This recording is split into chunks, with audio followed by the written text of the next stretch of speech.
Amém. É gratidão eterna e vamos fazer tudo para dar mais um título à nossa torcida e a nós também.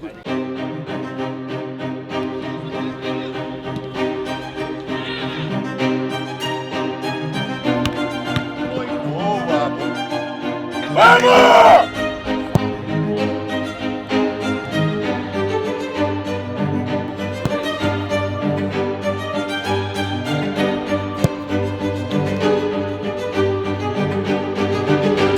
Feliz, confiante e já pronto para a batalha.